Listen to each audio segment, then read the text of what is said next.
up, everybody? So between the premiere of Days of Future Past, the epic, awesome, amazing, epic season finale of Game of Thrones last week, and Teen Wolf Season 4 premiering tonight, there is absolutely, positively no physical or mental way that I could be any more excited than I am right now at this very moment.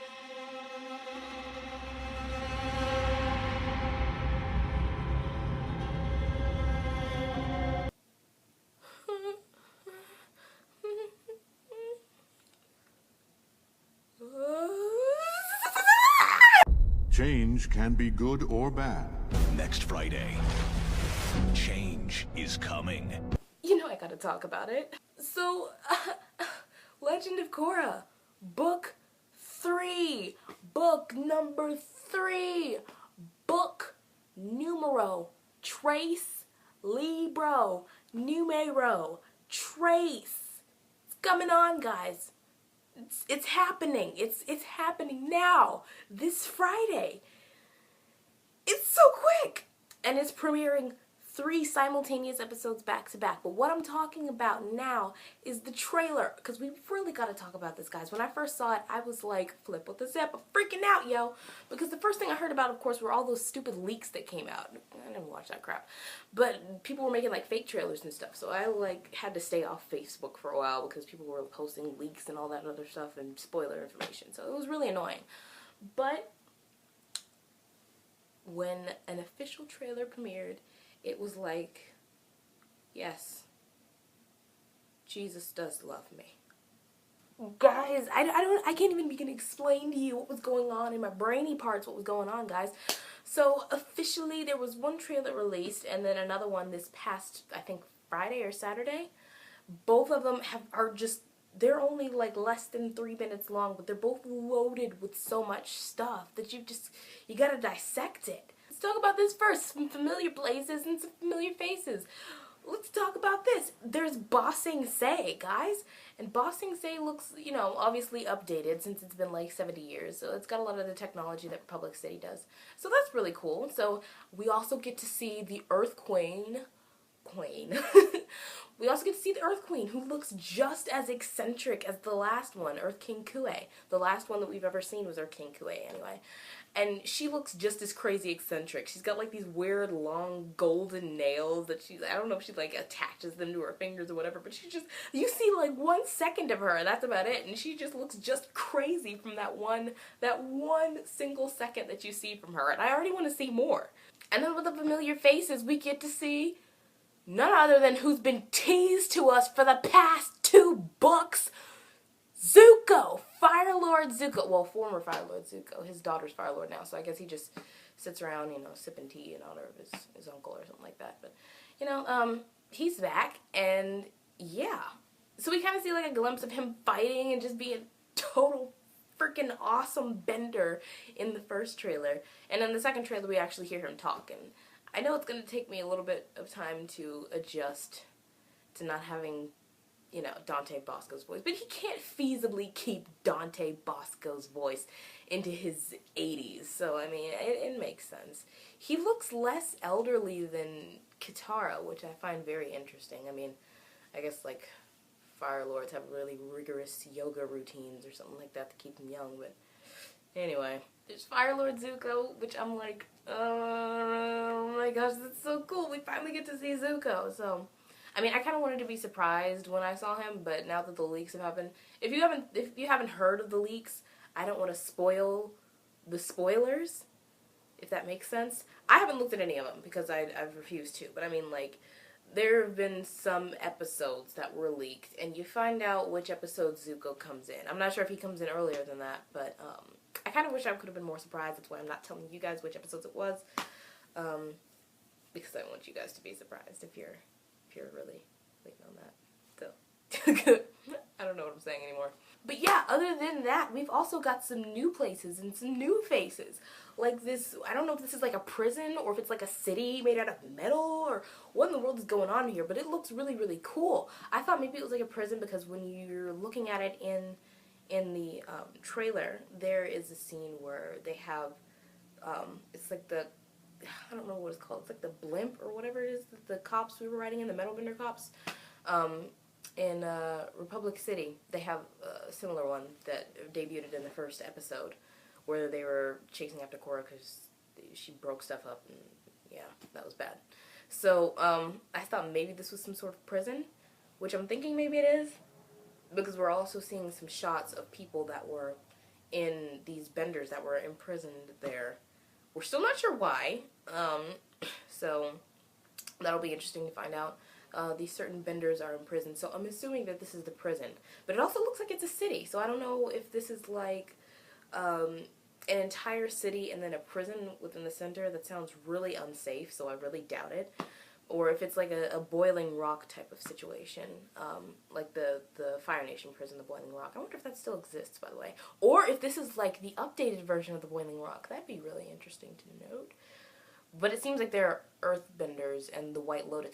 That's another thing cool, too, that's cool, too, is that I'm really jumping back and forth, but I really, this trailer is, like, really, like, totally getting to me. But there are the White Lotus. Obviously, we saw the White Lotus in the first season. I'm not sure if we saw any of them in the second season. But in the third book, there are White Lotus members, like, going up to these, the prisoners that are in the prison. I'm not sure if they run the prison or what in the world's going on here. I'm really wondering, because the White Lotus doesn't seem to be that much of a secret society anymore, as it is just kind of really fancily dressed cops.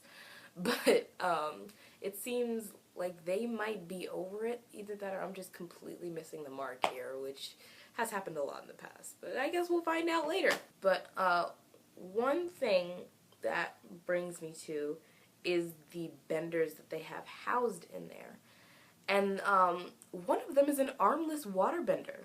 And so that's one thing that I think when we were watching the first series, Avatar: The Last Airbender, friends that I would be talking about this back and forth would be like, oh, you can't bend with your feet. It seems to be like we were talking about, oh yeah, in waterbending, that's the only bending that you can't do with your feet. But there is one time that we saw in the first season episode, I think it was the Waterbending Master, I can't remember, but it was an episode where Katara faced off against Paku when she was trying to get him to teach her waterbending, and he refused because she was a girl. So, I thought maybe that's like some sort of waterbending using feet in that episode. So we thought, there were a few of my friends that thought it wasn't possible, and, you know, she just kind of froze it, but she used her feet to do it. I mean, she used her hands to do it. But here we can tell that you don't actually need your hands to waterbend.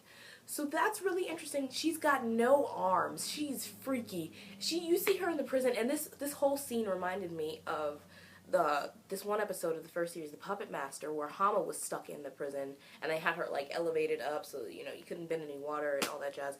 And that's one thing that's interesting, too, is that they had to use their arms to bend, because they would tie their arms back when they come and bring them water so they couldn't bend the water. So I'm really interested to see how does this chick bends, because she doesn't seem to have a lot of leg movement, except for when she, like, turns around, but regular waterbenders do that. So I'm wondering if she's, like, one of those psychic waterbenders, like how Yukon and Tarlok and Noatok learned how to, well, no, Tarlok never learned how to do the psychic waterbending technique. I wonder if, or the psychic bloodbending, I wonder if this is one of those psychic waterbenders. And that'd be really interesting to see in this series. But I'm spending a lot of time on the armless waterbender when I could be spending more time on Sparky Boom Woman. Yeah, guys, there's a Sparky Boom Woman now, or at least that's what we're thinking. She's got, like, almost the same third eye tattoo, whatever in the world it is that he got it from. And she's got the same tattoo, but we've only seen her in the trailers. We've only seen her using firebending. So I'm wondering if she's just got this tattoo on her eye as, like, some sort of homage. I really doubt that. But I'm wondering why it is that's going on. And she's only used firebending. We've never seen his formerly known as Combustion Man. We've only seen him use his forehead tattoo, or whatever that is, to firebend. Now, I'm really wondering what in the world that tattoo or whatever it is. I still don't understand why. The only thing that I've ever heard about it was on the Avatar website when they were explaining that he was injured and he went through some sort of technique so that gave him the ability to firebend using his mind. I'm really still confused as to what in the world that is, if it has to do with the chakras and all that other stuff and whatever, or if this is just some sort of mutated version of bending. But in any case, her tattoo is ever so slightly different than his. But I'm wondering if it's because it's not the same or if it's because of animation differences. Obviously, we'll find out later on in life. But it's interesting to note that there is now a Sparky Sparky Boom woman, and she looks creepy as all get out. And I'm not even joking, y'all. She's like weird. She's got like this weird looking primitive brow, or maybe it's just certain lighting that you see her in. But she's got like this weird looking, it's like her brow hangs over her eyes, and it makes her look more sinister. It's not like that in every sort of light, so maybe that's not the way it is, and she was just like in front of the fire. That's what made it look like that. But nah, she's freaky. And also, one thing other than that is there's a lava bender, guys. I was looking at it and I was trying to figure out if he was bending, if he was either an earthbender or if he was a lava bender, because he could have just been earthbending the ground and the lava just happened to be under it, but that would be completely useless because he'd totally be burned alive with everybody else. But it seems to me that he's some sort of lava bender. And I would get into debate sometimes with my friends about this because they would say, there was one episode, I think it was the Avatar and Fire Lord, back in the first series, where it seemed that at times Roku and Sozin were bending the lava itself. But obviously since Roku died in the lava, that didn't make much sense, so we're just like, we left it at the fact that maybe they weren't able to bend the lava. But now, it seems to be that this is either some sort of special bender, or it's like, I mean, maybe he's like, I mean, I'll talk about this later in the video, I don't want to talk too much about it now, but I mean, maybe he's a new type of bender, because, with the whole thing happening at the end of book 2, with Korra unleashing the spirits in the world, it seems to me that there's like there have been global changes. That's why this book is called Change, is because there have been so many changes that have taken place because of what Korra did. So my question here is this some new elemental type bender, or is this just some sort of deviant of firebending? But obviously we won't find out until later. Oh, and there's Lin Beifong's sister, what is it? Not Opal. I forget her name. But at any rate, Lin Beifong has a sister. She's here. And it looks like she might be an earthbender too. I can't tell. But I guess we'll find out. And Toph had more than one kid. That's interesting. What I've heard also is that this may be just a rumor, but I've heard that it's also not the same father. And apparently Taka fans are going crazy, saying, "Oh my gosh, she must be Toph and Sokka's daughter." I don't know about that, guys. Maybe, I don't, but let it go. I'm going to tell you guys this now, I've never been a real big fan of the shipping wars that go on within the Avatar fan base. It's exhausting to me when I just want to watch some dude get slapped around with a water octopus, or just see some chick just completely obliterated under a pile of rocks. So I'm not that into the romances, especially in Legend of Korra. They've been a distraction. They've really annoyed me, especially during the first 2 books, which are the only books that exist as of right now.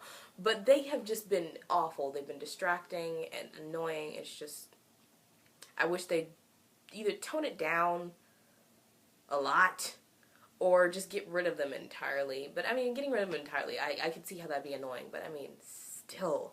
I mean, people now are still fighting over Zutara and Katang, and the series is over, guys. But people are still fighting about it because Zuko and Katara are still alive. So they're like, yeah, let's have them get together in their old age. They're like almost 90, so let's have them get together. Guys, let it go, please. But at any rate, Lin's sister, we'll find out more about her. There are some flashback episodes that we've heard about with Lin and her sister. So we'll see what in the world that's all about. And the rumor is that her sister is the one who gave her her infamous scratches on her face. So we'll see how that plays out. Another thing too, it appears that Korra has learned metal bending. which makes me wonder too if Bolin has learned metal bending. I really hope so, because I think it was in the latter half of book 1 where they're just like, you wouldn't happen to be a metal bender, would you? And he's like, I'm sorry, I'm not. So I think, yeah, it was in book 1, but I mean, it'd be nice for them to know how to metal bend, because it's seeming to the point now that, I don't know how to describe it, but it's like, it's kind of mandatory now. They've made it pretty mainstream. Obviously all the metal bender cops are metal benders, and it seems to be pretty mainstream now. So can we have all of Team Avatar that have the ability to earthbend know how to metal bend now? Is that cool? Thanks. So yeah, she's a metal bender. Another thing too that I noticed was, it reminded me of something that came in book 2 when they were in the desert, is a sandbender sailor. I don't know if that's the official name for it, but I know that it's one of the sailors that the sandbenders use. And it's in this episode, and it's in this trailer anyway.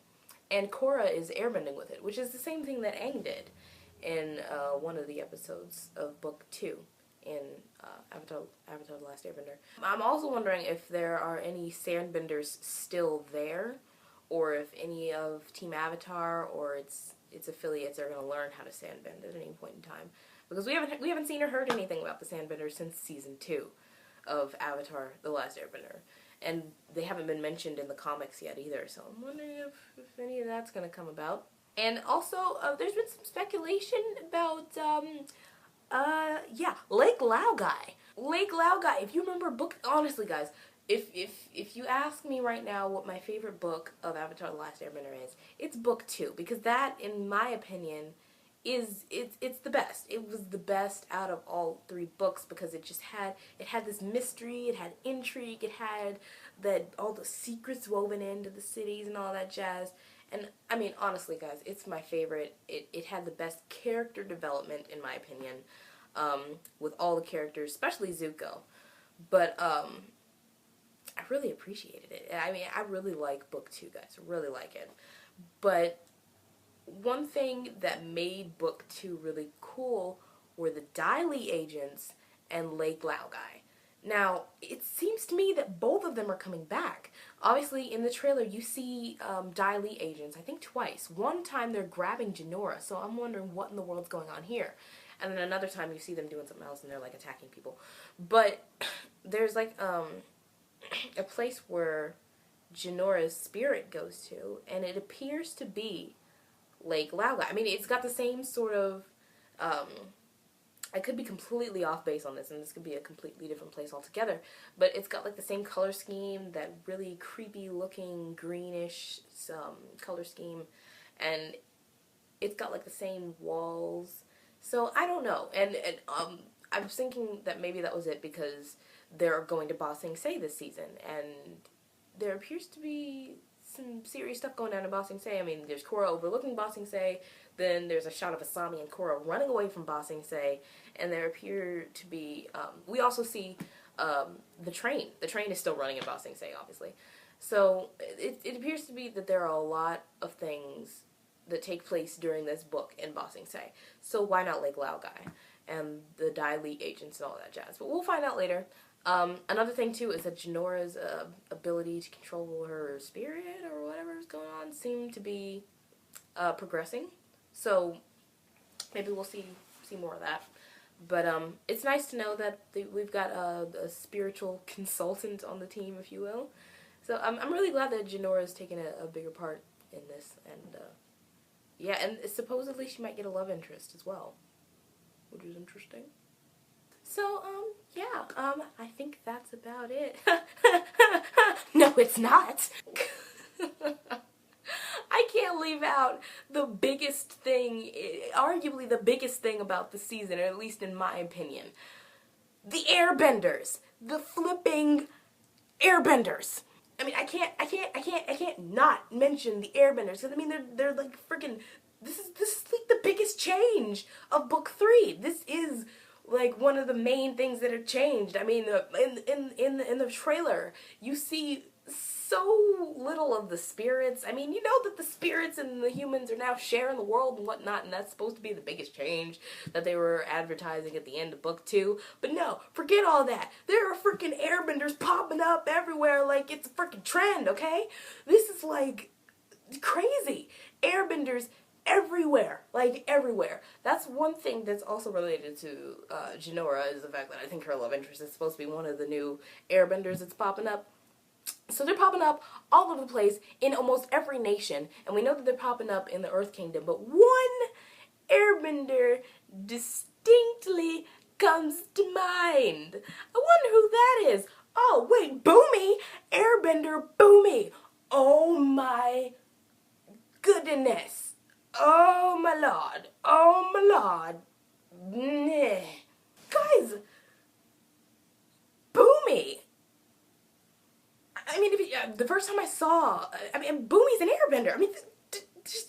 This is one of those times that I made the mistake of going onto Facebook and checking it, and I saw a spoiler there that, well, it wasn't really a spoiler because it was part of the trailer, and it saw Boomy airbending, and I'm like, And so I went ahead and looked up the trailer, and I'm looking at it, and it's like, he's like this, and there's like an air ball, and he caught some sort of like one of those training rocks or whatever it is that they use in pro bending. So I'm like, I'm skeptical. And the reason being is because I couldn't really tell from this trailer, I couldn't accurately tell whether or not it was Boomy that was bending the air or not. Because if you slow it down even, because I slowed this down as slow as I possibly could, freeze framed it, kept taking pictures and stuff and everything, because I wanted to make sure before I was like freaking out like, oh, Boomy's an airbender. But I like slowed it down, and I could not tell whether or not it was him producing the air or if someone came from the side and saved him, because the look on his face was surprise, yes, but I couldn't tell if it was surprise because he did it or if it was surprise because a rock almost hit his freaking face. So I mean, I couldn't accurately decipher that, so I was very skeptical. I was going to wait until the series premiered to make sure that I was actually, you know, correct in that assumption. But I didn't have to wait until the series premiere, because then they came up with another trailer. And there is no doubt about it, guys. This trailer, Boomy is definitely airbending. And that's really strange. I mean, I don't feel bad about it. I honestly feel really happy for Boomy because of this one scene that was in book 2 when they went to one of the air temples, I think they went to an air temple, and Boomy is sitting there talking to a statue of Aang. He got himself alone. He was talking to a statue of Aang. He's like, I'm sorry I didn't turn out an airbender like you hoped. And I mean, you can tell that this is something that has been eating him up for a while. Not only the fact that he wasn't an airbender, but the fact that, you know, like I mentioned, I think in one of my thoughts on videos like last year, Aang played favorites with his kids, and he favored Tenzin over his other 2 children, over his first and second born children. One of them obviously being a non-bender, but his firstborn, and then the second being a waterbender. And he treated Tenzin like the holy child. Like, I mean, he just took him everywhere, basically almost neglected his other 2 children. And I know that had to really hurt Boomy, I think even more than Kaya, because with Kaya, she still had Katara, because Katara taught her bending and everything she knew. So with her, she still had Katara, and Boomy was just like, I don't want to say the forgotten child, because I'm sure they loved him and all that jazz, but he was the only one that wasn't a bender. So I mean, I'm sure that had to really hurt him. Now that he's actually a bender, I mean, I actually feel really happy for him. I feel really happy for Boomy and, you know, all the other airbenders of the world. But there are also apparently airbender villains, or one singular airbender villain. But it seems now, aside from all the airbenders popping up, I'm really wanting to see how in the world that happened. They said that harmonic convergence shifted some sort of balance, and so in order to bring balance to the world, which is what the Avatar is supposed to do, the bender population, I guess, is evening out. I don't know. So they rose the airbender population to meet the population of the others. So I wonder how this is affecting Tenzin too, because that was a really big source of pride for him. is the fact that he was responsible for ushering in a new race of airbenders and saving the airbender race. So I'm wondering if this is going to hurt his pride or if this is going to alleviate pressure from him. I really doubt it because he's already given birth to airbender children, so I feel like this would kind of damage his pride in the fact that there are a whole bunch of airbenders running around the world that aren't related to him, and he had nothing to do with creating, so I don't know. But at any rate, other than, you know, the sudden appearance of airbenders, and it's going to be interesting seeing the spirits and the people living together. Honestly, it seems like that's kind of an afterthought. It seems like this is like the backdrop to the whole season, other than dealing with apparently this new, they seem like a terrorist group of benders who, like, I guess broke out of that giant metal fortress jail or whatever. So there's like the lava bender guy, there's the Sparky Boom woman, there's the airbender guy. There seem to be actually 2 airbender guys at least. One of them actually has a glider, so I'm wondering where that come from. Korra's got a glider, which is really cool, so I'm happy about that. Korra's got a glider. And she's got one of those metal bending pack things or whatever. The metal bending tendrils that they use to apprehend people and fight with and stuff. So that's cool. But I'm wondering how they're going to deal with this terrorist group, because there's a line that Zuko says in the newest trailer, excuse me, that he's like, these guys can take down any bender, but they're like, together they can take down the whole freaking world. So I'm like, this is bad. So I'm really wondering, because they're like coming out of the jail, and they're like, this marks the end of the Avatar or whatever. So I'm really wondering what in the world's going on. And on a side note, I wonder what's going to go on with Vaatu, because they said eventually, according to Rava, darkness will grow inside her at some point. So does that mean Vaatu's going to grow inside of the Avatar until he's finally released? I know the next harmonic convergence isn't for another 10,000 years, but I mean, are we just leaving this up for another Avatar to deal with? Or what's going on? But, yeah, guys, this is all the stuff that's been, this is a very long video, I know, but this is all the stuff that's been rolling around ever since I saw this trailer. So, these are all the speculation and all that jazz that's going into my head. So, yeah, what do you guys think of this new season? And also, one thing, that I really like to note that has almost nothing to do with this season is that I wish they'd make a Legend of Korra video game like they did for seasons 1 through 3 of Avatar.